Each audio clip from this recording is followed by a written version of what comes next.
नमस्कार दोस्तों, स्वागत है आप सभी का फिर से मेरी एक और नई वीडियो में। तो हम लेकर आ चुके हैं आपके लिए most important question e commerce. ठीक है, बीसी फिफ्थ सेमेस्टर का ये एग्ज़ाम होता है। इसका जो कोड रहता है वो रहता है BC0502।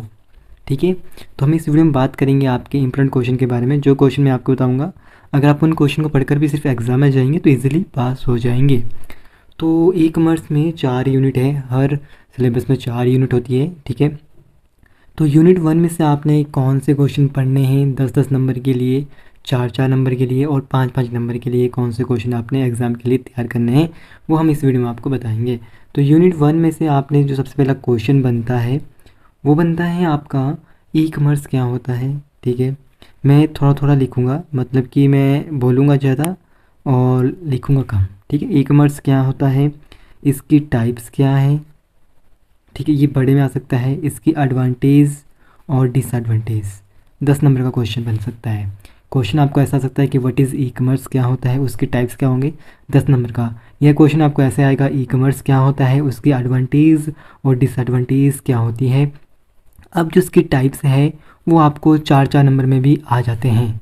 ठीक है, जब आप टाइप्स करेंगे तो जो आपको पहले जो 5 क्वेश्चन आते हैं पार्ट ए के बी में 4-4 नंबर के, वहाँ पर टाइप्स भी पूछ दिए जाते हैं। तो टाइप्स में भी ये वाले क्वेश्चन आ जाते हैं। जब आप इस पूरे क्वेश्चन को करेंगे तो आपके जो 4-4 नंबर के जो क्वेश्चन होते हैं वो खुद ही ऑटोमेटिकली कवर हो जाते हैं। तो ई कॉमर्स क्या होता है, टाइप्स और इसके एडवांटेज और डिसएडवांटेज क्या होती है।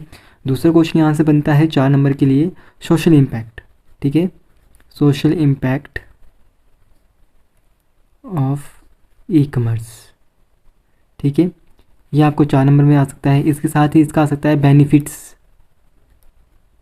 बेनिफिट्स ऑफ ई कॉमर्स, अलग आ सकता है। बेनिफिट्स क्या होंगे ई कॉमर्स के, वो भी आपको 4 नंबर का आ सकता है। ठीक है, अब क्वेश्चन ऐसा आ सकता है कि जैसे कि आपको पता है कि हर यूनिट में से 2 क्वेश्चन आते हैं, एक क्वेश्चन नंबर 1, क्वेश्चन नंबर 2, ये और में होता है। या इस क्वेश्चन करो 10 नंबर का, ये करो।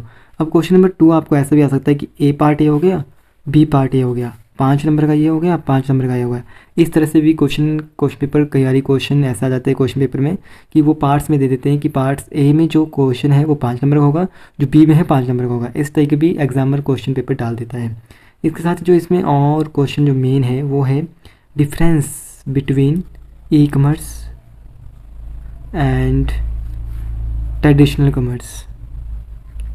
एक ये हो गया, 2 डिफरेंस बनते हैं पहले यूनिट से। दूसरा डिफरेंस बनता है हमारा difference between e commerce and E business. ठीक है, जो ए वाला डिफरेंस है, difference between e commerce and E business, ये प्रीवियस क्वेश्चन पेपर में आ चुका है और 10 नंबर के लिए आया है। ठीक है, प्रीवियस क्वेश्चन पेपर में ये क्वेश्चन आ चुका है, याद रखिएगा। बाकी यही था पहले यूनिट में से, आपने इतना से करना है। ई कॉमर्स क्या होता है, उसके टाइप्स, उसके advantage disadvantage, social impact of e commerce, benefits क्या होंगे, उसके फीचर्स कैरेक्टरिस्टिक्स एक ही हो गई। बेनिफिट्स पूछा है तो आप उसमें कैरेक्टरिस्टिक्स लिख सकते हैं, फीचर्स लिख सकते हैं, और क्या हो गया, और एडवांटेज वगैरह सेम ही होती है, सिमिलर ही होती है।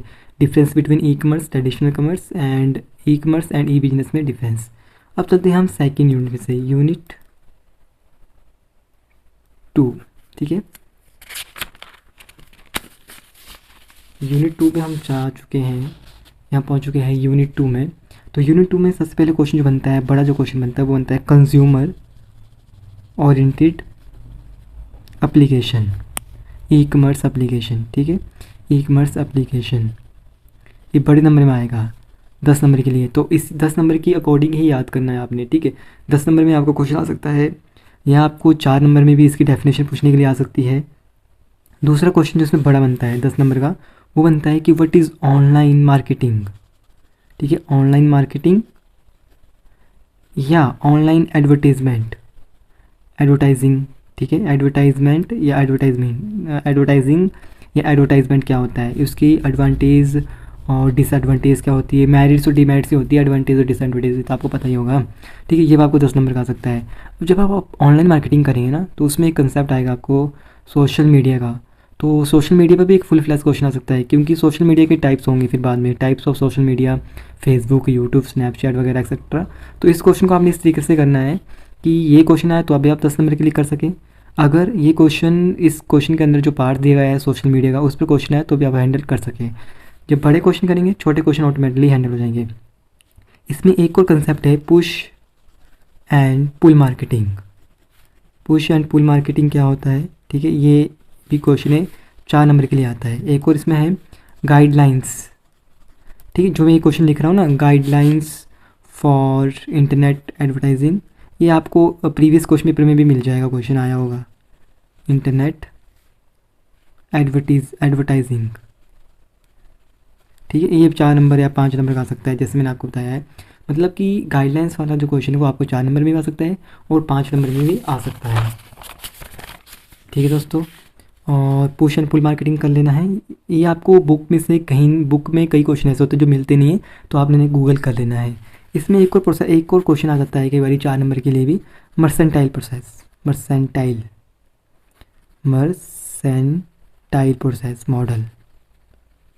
प्रोसेस मॉडल, ठीक है, ये क्वेश्चन भी आपको यार 4 नंबर के लिए एग्जाम में आ जाता है। बस यूनिट 2 में भी इतना से पढ़ना है, ठीक है।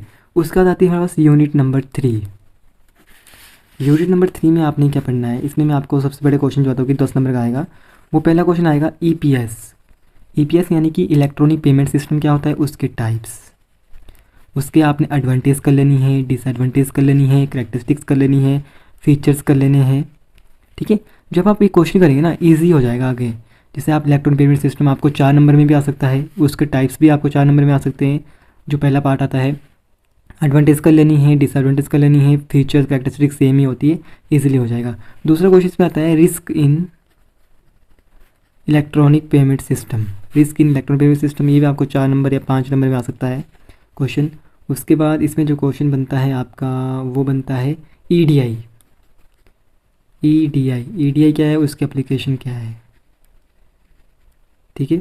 ईडीआई पे इस पे क्वेश्चन आ जाता है कि इलेक्ट्रॉनिक डाटा इंटरचेंज क्या होता है और उसकी एप्लीकेशन क्या है। बस यही है यूनिट 3 में, हो गया गाइस दोस्तों। अब लास्ट यूनिट में आपको बताते हैं कि लास्ट यूनिट में आपने क्या पढ़ना है। यूनिट नंबर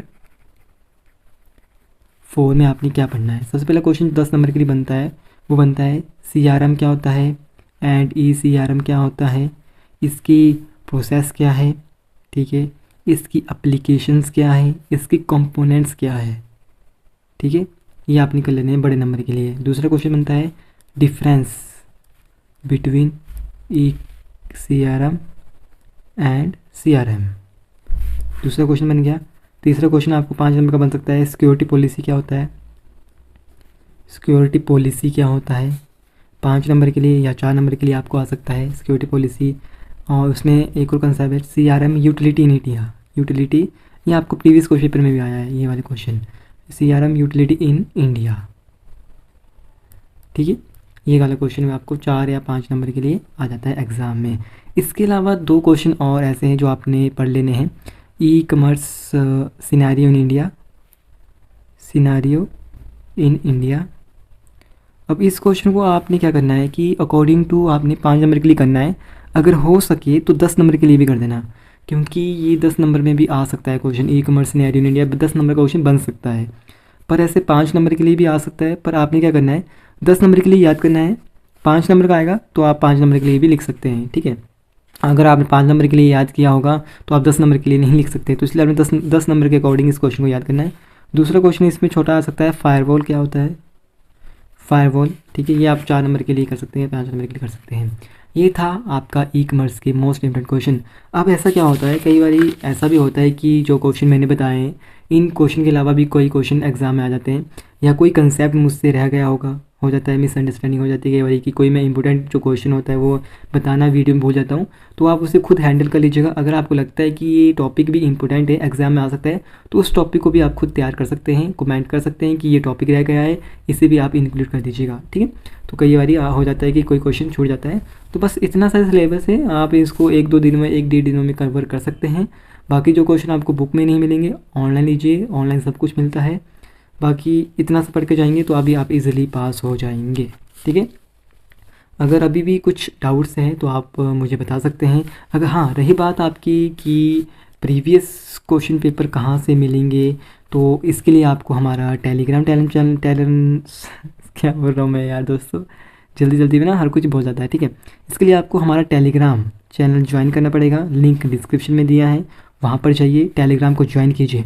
वहाँ पर आपको ऑलरेडी वहाँ पर बहुत सारे जो मेरे सब्सक्राइबर्स हैं जिन्होंने टेलीग्राम को ज्वाइन किया है, उन्होंने ऑलरेडी बहुत सारे प्रीवियस क्वेश्चन पेपर भेजे हुए हैं। ऑलरेडी पेपर्स का भंडार मिल जाएगा आपको उधर, चाहे वो फर्स्ट सेम वाले हो, BCA फर्स्ट सेम वाले हो, सेकंड सेम वाले हो, थर्ड सेम वाले हो, फोर्थ सेम वाले हो, फिफ्थ सेम वाले हो या सिक्स सेम वाले हो, सारे के सारे ज्वाइन कर सकते हैं। सारे के सारे सेमेस्टर के आपके वहाँ पर क्वेश्चन पेपर मिल जाएंगे। ठीक है, तो क्वेश्चन पेपर की टेंशन नहीं लेनी है, वो आपको टेलीग्राम पे मिल जाएंगे। वहाँ पर बच्चों ने भेजे हुए हैं, आपने चेक करना है, ज्वाइन करना है। ऊपर बच्चों ने 14 तारीख को भेजे होंगे, 18 तारीख को भेजे होंगे, मतलब आपको चेक करना पड़ेगा। वहाँ पर बच्चों ने ऑलरेडी भेजे हुए हैं, वहाँ पर आपको क्वेश्चन पेपर की हेल्प मिल जाएगी। ठीक है, तो इतना सा था, बाकी और कुछ रह तो नहीं गया? नहीं। तो आई होप आपको ये वीडियो बहुत ही हेल्पफुल लगी होगी। तो वीडियो को जाते जाते लाइक करना, शेयर करना दोस्तों के साथ, ग्रुप में शेयर कर दीजिए जहाँ पर भी आपके ग्रुप बने, ताकि उनको भी हेल्प हो सके। और साथ में चैनल को सब्सक्राइब करना है या नहीं करना है वो आप पर डिपेंड है। अगर आपको इस तरह का कंटेंट आगे भी चाहिए तो आप सब्सक्राइब कर सकते हैं, अगर नहीं चाहिए तो आप बिना सब्सक्राइब किए भी जा सकते हैं। ठीक है, तो मिलते हैं अगली वीडियो में, तब तक के लिए thanks for watching, have a nice day.